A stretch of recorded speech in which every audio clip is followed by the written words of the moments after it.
Willow Creek Springs presents Healthy Living with your host, Joe Grumbine.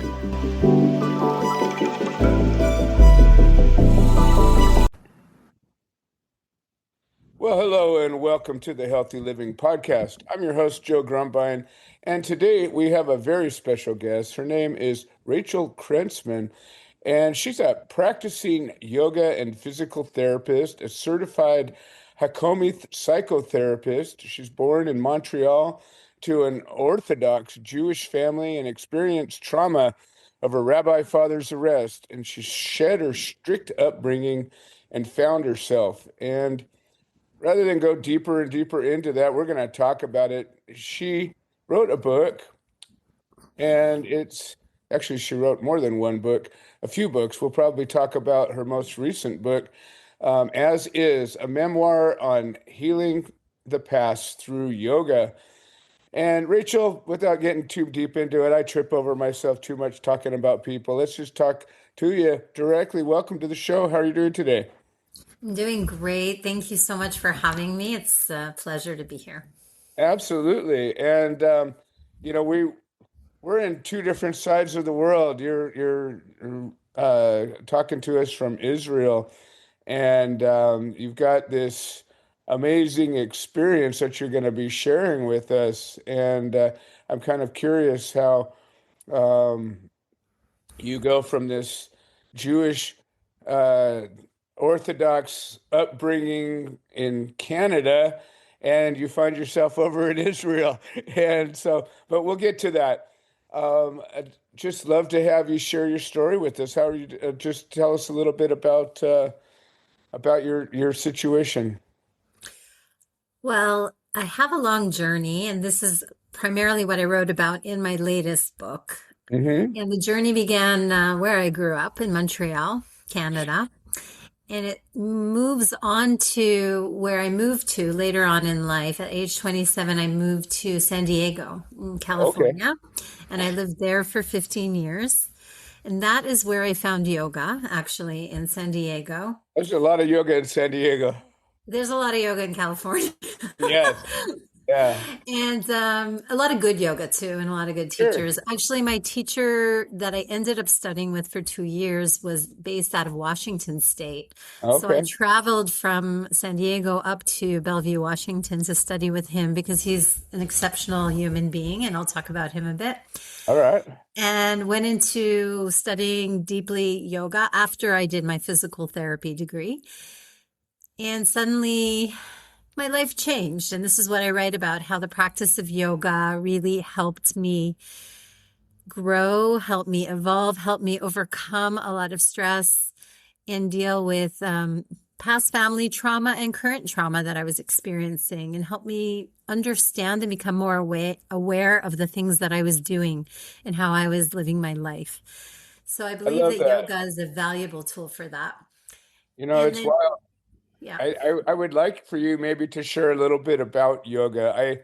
We have a wide range of listeners, and some of us have done some yoga and know a lot of people who do yoga, and some people just hear the word and you think it's either some sort of Eastern religious practice or some workout tradition or something where weirdos get dressed up in costumes and put hot rocks on themselves or whatever, or have goats walking on your back. I mean, there's so many things that are connected to yoga, but I think that as you're telling your story and connecting the psychotherapy and the physical side of things, I think it's important. Maybe share a little bit about what yoga is to you.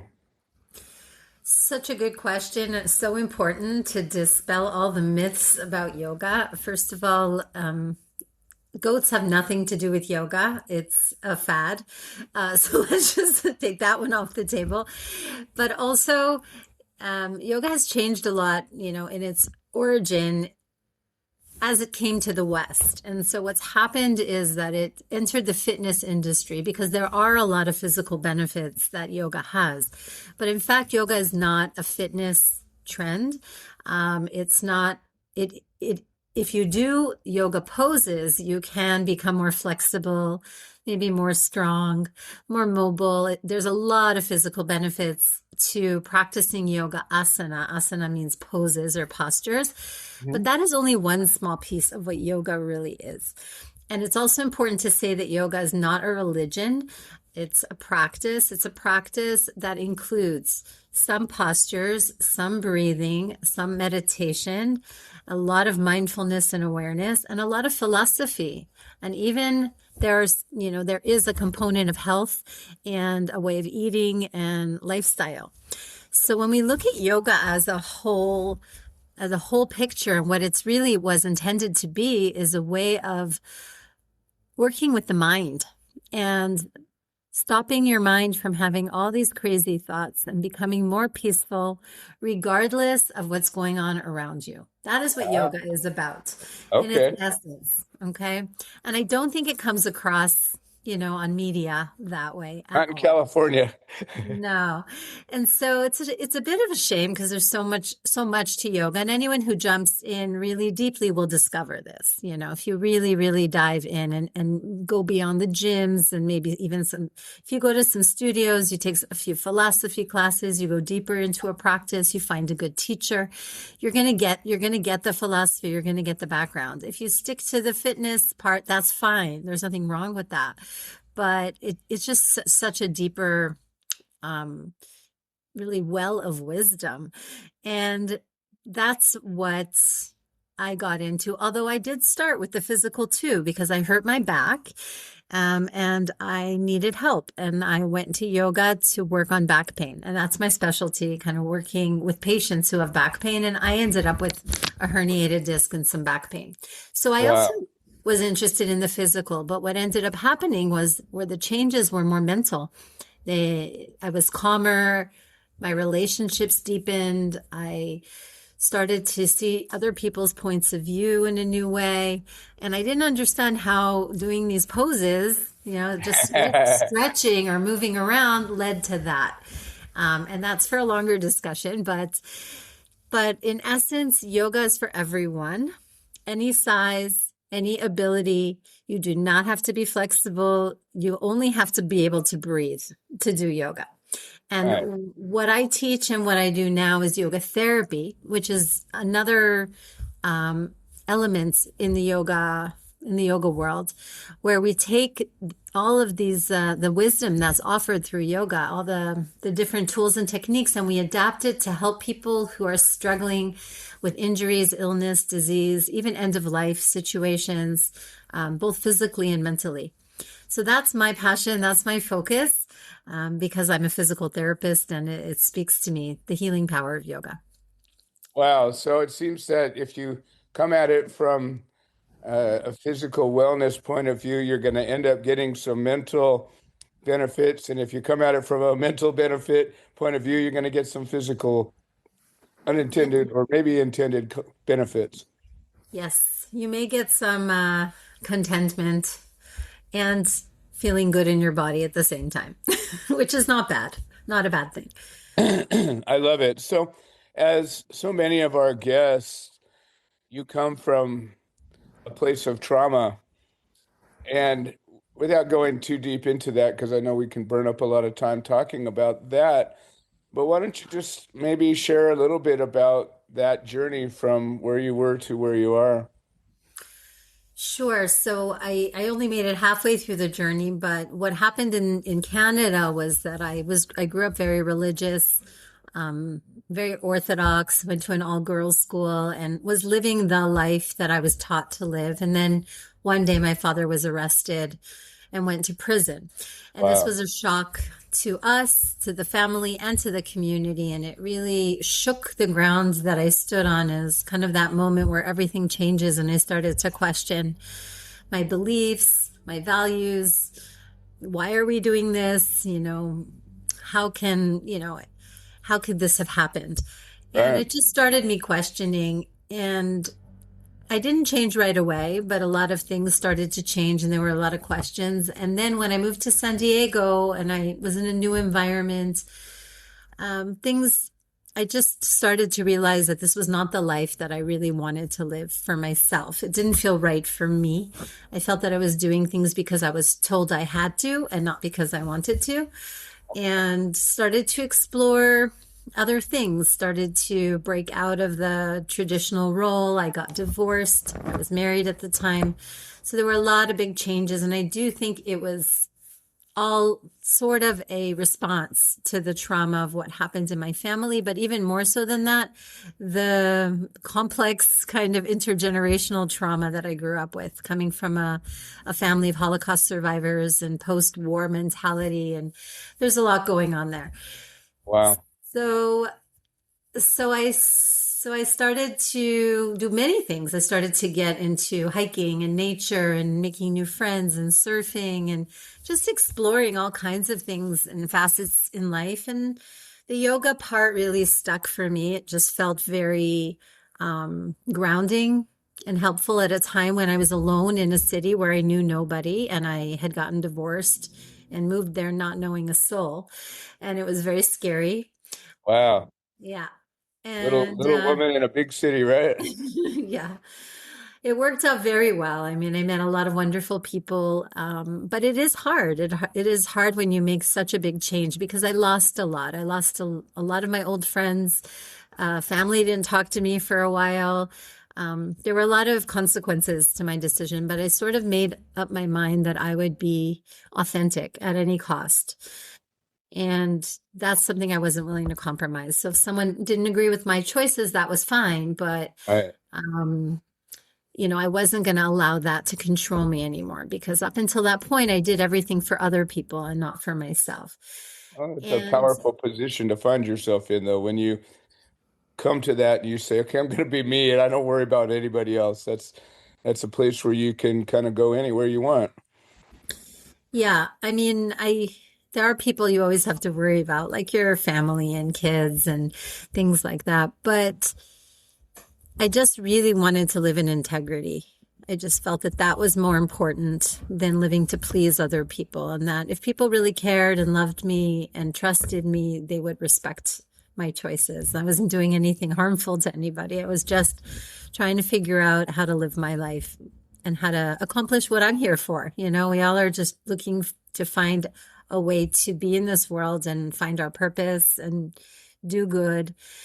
And this set me on a journey, and I started to study. I started to learn more about yoga, more about how to combine yoga and physical therapy, and really working on people with pain using the yoga. And that became my journey. And in that journey, I ended up moving to Israel later on. And it's surprising because I actually am not religious anymore. And I'm in a country that's Jewish, which is interesting, a Jewish state. Whereas when I was in Canada, I was practicing. And But kind of I a didn't. complete reversal of roles there. Mhm. Wow.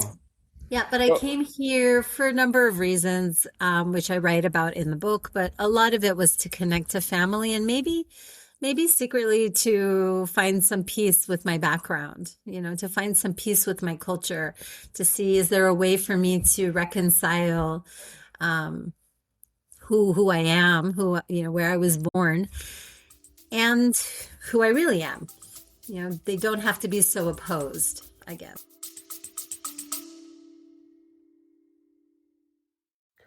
Hi, this is Joe Grumbine, and I wanted to share an update. The platform that hosts this podcast has made some changes to the subscriber settings, and we have a number of subscriber-only episodes that we offer to the supporters, and for a minimum of $3 a month, we can get you signed up. And if you're already signed up and you're having some kind of trouble locating these episodes in the other platforms, I would say maybe the best answer is to unsubscribe and then resubscribe. I'm sorry for the hassle. I don't have any way to make a change, but I'm very grateful for all the support. Thank you. well, it's interesting because the Jewish people, there's a dichotomy to it because you're a people that have a history, and you're also a religion that's tied to that people and that history, but the two aren't synonymous. And you can be a Jewish person or I guess it'd be an Israeli, but that's just based on the region you are. When you talk about your culture, you can be a Jewish person without being a practicing religious person. And I guess technically you could be a practice the Jewish religion without being Israeli or have that culture. So I think it's important, just like yoga's got these sort of elements to it that people can understand that. I think there's a lot of misunderstanding about I mean, obviously there's a lot of misunderstanding throughout all of history about the Jewish people and their practices and everything else. So I think it's pretty impactful that you're finding your way to the culture without necessarily being stuck in the religious practices. Yeah. And I'm finding a way to do that that works for me and that works for my family, my siblings. Some of them are religious still, some are not. We're all very different, and we're learning how to be a family and to be connected and to respect one another. Nice. And I think we're doing a pretty good job. And Good, good. that's pretty impressive. Yeah, no, absolutely, especially today. And especially even where you're at, I mean, all the conflict that's going on and the chaos and the violence and all of Mhm. those things, it polarizes people even more. I mean, here I am in the States where everybody's so polarized about everything, but where you're at, I think it might even be worse. I mean, you have just such strong opinions about things, or that region, anyways. So it seems like you live a world of dichotomies. You have yoga, you have this, life choice of living in Israel, and then you've become a physical therapist and a psychotherapist all at the same time. So why don't you tell us a little bit about your journey to both of those places? Well, at the beginning, I started in physical therapy from a very young age, and I worked with many different things. And I always loved being a physical therapist. I love working with people. I love helping people with their body. And then what yoga did when I got into yoga was help me understand the body even better and movement and the connectiveness of all things. Whereas in the medical system, when I went to college, we learned we learned different body parts. And when you treat a body part, we kind of focus on that part All right. as opposed to focusing on the person with the pain. And I think from yoga, what I really learned was number one, that we don't treat the condition, we treat the person who's struggling with the condition. And number two, that everything is connected, that, problems in the neck can be from the feet. All right. And, so the whole body is connected, and there are many layers to the body. It's not just the physical, the bones, the muscles, the joints. We also need to look at the breath. We need to look at the nervous system. We need to look at lifestyle. We need to look at what's going on in their world emotionally. And so after working for about 20 years with patients with back pain and chronic pain, I saw a lot of things. And what I saw I can was imagine. that emotions play a huge part in pain.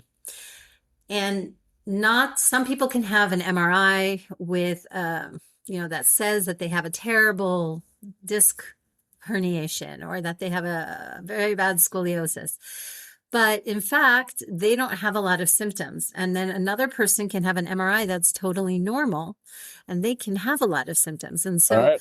there's really very little relationship often between tissue damage or problems that you see on an X-ray or an MRI and actual pain or dysfunction. So what I really wanted to do was to study more about how emotions affect the physical body. And so I went and studied for another 7 years, psychotherapy, and it's a somatic form of psychotherapy, which very much is based in mindfulness. So it's not really such a dichotomy because I think of it more as an evolution, that I Okay. moved from physical therapy then to yoga, which is more mindful movement, I would say, or more intelligent movement and not just physical. We're looking at the whole body and the whole person, including energy, including breath. And then moving into the minds and the emotions is just really more of an evolution for me, because I just felt that I couldn't really treat pain without understanding how to work with emotions. So And it's like, I mean, the word holistic comes to mind, and it seems to be like the antithesis of allopathic medicine, where it seems to be Western medicine, in quotes, tends to treat symptoms and specific targets, whereas what you're looking at is the whole being, the whole yeah, picture, all the systems together. exactly. This is exactly what I started on more of the physical level, like for example, back pain, instead of looking at, okay, you have a sciatica, you have a pinched nerve, you have a herniated disc, you have a stenosis, scoliosis, any condition that you can have. Instead of looking at it like that, I looked at what's the cause? Why did this person end up with this disc problem or sciatica? What are they doing? What are the limitations? Where are they too strong? Where are they too inflexible? Where are they too mobile? Where are they weak? So what caused the pressure in the low back to increase? Because rarely is the problem the spine. It's not that they have a bad spine, it's that's where all the pressure goes to. So we have to look at deeper into what the cause is for that problem. And when you discover that, then you can work on the cause so that the problem doesn't come back. And Right. this is the same thing as, the holistic approach, where you're looking at the person who's suffering with the problem, and you're looking at, what's the cause? Is the cause their depression? Is the cause their stress? Is the cause, the way they sit all day at a computer? Is the cause the way that they stand with their feet turned out? It can be physical, it can be mental, it can be emotional, it can be spiritual. Have they lost their purpose in life? Right. So yes, that's what the lens of yoga and the psychotherapy approach really helped me bridge that gap. Now, along the way, and in your very rich journey here, you started writing, I did. and you've written a number of books, including Scoliosis, Yoga Therapy, and the Art of Letting Go. And those two seem to be pretty wide-ranging as far as your focus. Why don't you tell us a little bit about your previous books, and then we'll get to your current book. Sure. I actually always liked to write. I would say that I probably was writing before I even became a physical therapist. I always wrote in journals. I always liked to write plays, short stories. I dabbled with some creative writing courses in college. So it was always a love of mine, and that's the way I always expressed myself. So I always think of it as an art form for me. That works for me. And I used to write in journals for many, many years. So writing was always a passion, as was, healing and teaching. And at some point in my career, after really going through the back pain, after studying multiple years with many teachers all over the world, really seeking out the experts, I felt that I had a book to write, that I had something to share. And so I wrote Yoga for a Happy Back, which is a guide to using yoga for spinal health. And this is great for yoga teachers, practitioners, people who work with other people who have back pain. And it's really a compilation of some of the best techniques and most of the techniques that I use when I work with my clients. So I published that in 2016. And then I published my second book on scoliosis. And it's called Scoliosis, Yoga Therapy, and the Art of Letting Go. I have a scoliosis, a small one, and I learned how to work with it so that I would minimize pain and improve my function. And I saw that it worked naturally. And I feel that with scoliosis, a lot of people don't get, a lot of times the medical system doesn't encourage them to do any specific movement. They kind of tell them, let's just wait and see. And if it gets bad, we'll operate. Right. And they often don't send them to do movement. And with movement, and especially with yoga, I found that I was able to eliminate pain, decrease the progression of the scoliosis, didn't need any treatments, didn't need any medications, didn't need a brace. And I do think that it's worth a try. for a lot of people who have scoliosis. So my book is really aimed at anyone. The scoliosis book is for anyone, even people who don't do yoga. A lot of people pick it up when their child is maybe diagnosed at about, as a teenager. They usually get diagnosed. A lot of parents buy it and they just start reading about it and they say, hey, maybe this can help. Because there's no harm in doing yoga, but surgery is a trauma to the body. So we want to try to avoid it.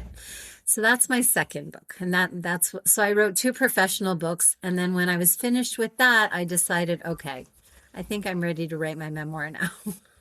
Well, back on scoliosis, my experience with that is as a kid, I knew a girl who had scoliosis and she had this giant brace on her back and she was always walking around like a Mm. robot and had this thing up on her neck. And that was really the connection I have to that. But really scoliosis just means your spine's a little bent out of whack. And it seems that the motions that you're talking about with yoga could help to redirect that bend without all that machinery. Mm-hmm. Yeah, that's the hope that we could, that especially young people, if they can, they could avoid that brace because that brace in itself is really devastating a lot of teenagers Oh socially. yeah. It's very awkward, it's uncomfortable, but also more than that, it's embarrassing. They don't want to wear it Does it in even public. work? That would be my question. I mean, Um, you have to look at the research to say. yeah, yeah. But what they say is, it definitely stops it from getting worse. Does it There you go. improve it? Not sure. And then the question is, what would have happened without the brace? Exactly. And what about the emotional trauma? So I'm not saying that we shouldn't use braces, because Oh, braces are one of the tools that we use. But if we indeed. could avoid it, if we Right. could avoid that, or there was another option. Or maybe there's um, a less intrusive brace that's not so, Well, I pronounced. think they've improved for Okay, sure. good. The design, I would hope so. yeah. In the last Well, 20 years, for sure.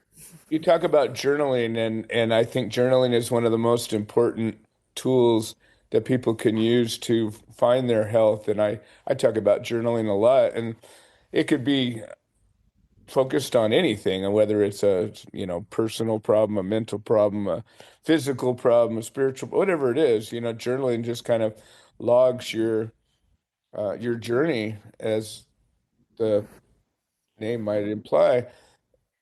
But it seems like the perfect transition to get to a memoir is taking this tool that you've been using and compilate it to a story that people can understand. Why don't you tell us a little bit about that?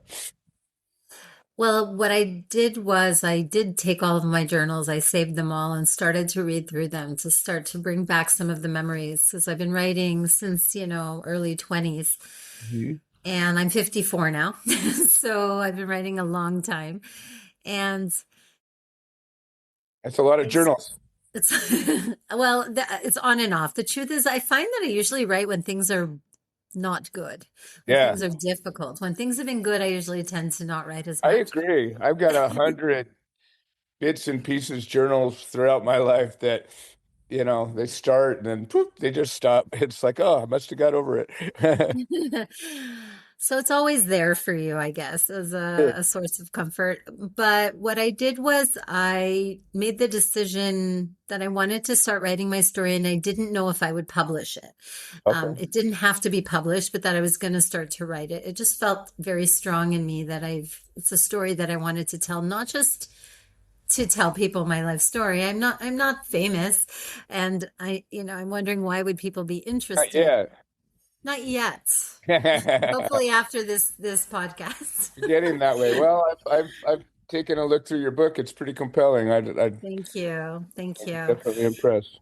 But it was more about sharing the struggle that I find when I talk to people, speaks to a lot of people, no matter what religion, no matter what race, no matter what sex they are, and no matter where they live. It's the story of thinking your life is going to go a certain way and then having something happen where everything falls apart and everything changes. Some disappointment, whether it's a family issue like I had, a personal trauma, war, It can be a divorce. It can be a health condition, anything in life that sort of shakes your foundation. And what do you do with that? What do you do when everything you believed in suddenly just falls out from under your feet? And I Right. think that's a universal story. And it wasn't easy. And I'm not saying that, going through something like that will ever be easy. But I just wrote about my experience and how what I found in yoga and in mindfulness and self-awareness that helps support me in my journey. And it's a pretty interesting story because I move around from country to country and meet all kinds of people and have different experiences in the book that shape my life. And I'm very honest. I believe I'm very honest in the book and share. I don't sugarcoat. I really talk about the struggles and things that went on in my family that caused behaviors, certain addictions, different things that I went through. But the end is that there's always hope Right. and that growth and healing is possible and that we just have to really commit to ourselves and commit to working on ourselves. And there's not only one way, there are many ways. So I just told my way. Right, right, absolutely. Well, in your story, you write that deep binding beliefs are held in the littlest stories of our lives. Maybe you can share with us a little example from Mhm. your journey where something little revealed something big. So there are a few stories there which are, things that happened in childhood that don't seem that big a deal. Right. If I were to tell you just out of nowhere this one little story, and one story, for example, my mother made me wear a dress to my graduation where I was valedictorian, that I didn't want to wear. And it doesn't sound like that big a deal. Okay, so it's just a dress. I Right, didn't love right. it. She really loved it. But there was so much in that story, and so many messages that I got from my communication with her, from that experience, from not being heard, from not being seen, from not having a choice, from being embarrassed, that shaped my belief system. And Mm, I didn't even know it until I started writing because it's not a big story. It's not, the story of my father and being arrested is a big story. That's right. one big trauma. But then in writing the book, all these little small stories happened, punishments I got as a child when I was like, sent to my room and locked in my closet for a while. Yeah. And things that I didn't think were a big deal and nothing I would tell anyone about. But suddenly I started to realize that the little things that don't seem so important can be the most important thing because they can change the way we think about ourselves and the world around us. It can shape our beliefs, and these beliefs shape our behaviors and shape the outcome. And so I do believe that it isn't always the big things. The big things wake us up because we have no choice but to react and Sure. respond. But all of a sudden, what happens are all the little stories start coming out and all the other things that led up to that one big thing. I suspect as a child, if you look back at your childhood, the things you remember, you probably don't remember most of your childhood, right? I mean, there's so many actual little things, but these little things that you do remember, I think those are the things your mind or your brain or your spirit says, "Hey, hold on to that. There's something going on here." And I think that is really important because, it's our perspective of we've got this whole life to compare these things to. So obviously to watching your father get arrested, that's a little thing. But the fact that you logged it away that said, hey, I don't know why, but I remember this or I dreamt about it or for whatever reason, I've got dozens of those little things that you're like, well, there's something there. I don't know what it is necessarily, but certainly worth exploring. Well, Rachel, how is your book doing so far? So far, I'm really pleased. I've Nice. just come back from a book tour. I was in California, I was in Canada, and I was in Thailand doing a retreat. I'm going to be in Wow. Greece. So I have been traveling and teaching and talking a lot about how our beliefs affect our bodies Nice. and promoting my book. And it's been very well received. I was very, very scared to publish, very scared of the reaction of people because as I write in the book, things were always kept undercover at Right. our house and our family, and everything was a big secret. So suddenly being so exposed is very vulnerable. But the response I've been getting is very positive, and a lot of people have come to me and shared with me how much it touched them, how much it gave them hope. And then I realized, and I'm realizing every day that that's why I did it. That's why it Yeah. makes it worthwhile. It took me 10 years to write the book. 10 years. Wow. Yeah. Well, if you had a central thought that you could leave our audience with, what would you think that would be? Can I leave two? Two Sure. short thoughts? Absolutely. One thought I would say is that no matter where you go, there you are. I didn't make that up. That's John Kabat-Zinn's book. Wherever you Right. go, there you are. But Yes. it's true that, what I did was run from place to place and from person to person, hoping to find the answers. And in doing that, I realized that you can't really run away from yourself. Right. So that would be one important message in the book. And the second message that I would like to leave readers with is that we aren't our stories. We have to separate who we are from the things that happened to us and the Mhm. things that we went through. They're two different things.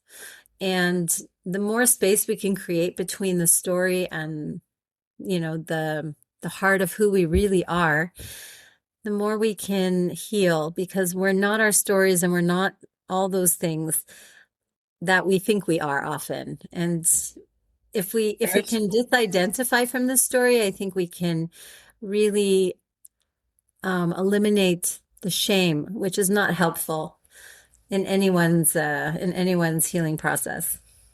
agreed. Well, and just like what you're talking about, your story is almost like an element of you, just like a symptom or an issue that you might have with your leg or your foot.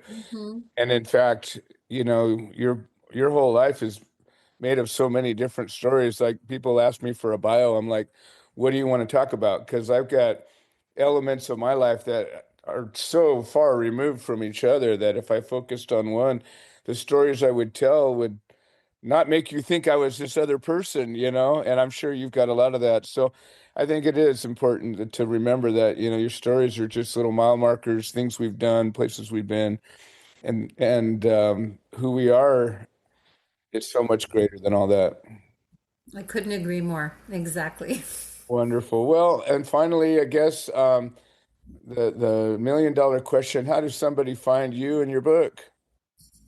Two very easy ways. Well, you can go to Amazon, number one, and just type in my name, and all my books will come up. The book is called As Is, a memoir on healing the past through yoga, or you can put in Rachel Krentzman.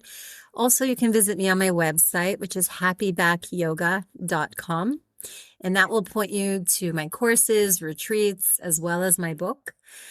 And I have a website, rachelkrentzman.com, as well. Wonderful, wonderful. Well, listen, if you ever find yourself back in Southern California, I'd like to invite you to our botanical garden. We've got a little nonprofit called Gardens of Hope, and we do therapeutic horticulture. And I'd Ooh, love that's a to, definite possibility because I do yeah, come back every absolutely. year. Yeah. We have a number of yoga instructors that come out, and we do sound baths and all sorts of cool things. So, anyways, I'd like to invite that. And also, I feel like we touched the surface of a lot of important topics, and I'd certainly like to welcome you back anytime you feel up for it, to continue the conversation. Thank you very much. I would love that. Beautiful. Well, this has been another episode of the Healthy Living Podcast. I'm your host, Joe Grumbine. I want to thank all of the listeners that made this show possible, and we will see you next time. This has been another episode of the Healthy Living Podcast. We produce this show so that people can share their stories, people that have overcome obstacles, people that are undergoing obstacles. We're building a community of health-minded individuals. If you're interested in supporting the show, please leave a review on the platform you're listening to it on. If you're interested in becoming a guest, please send an email to itsjoegrumbine@gmail.com, or you can send a note into the notes section of the podcast. All right. Well, thank you for supporting this show, and we hope you've enjoyed it.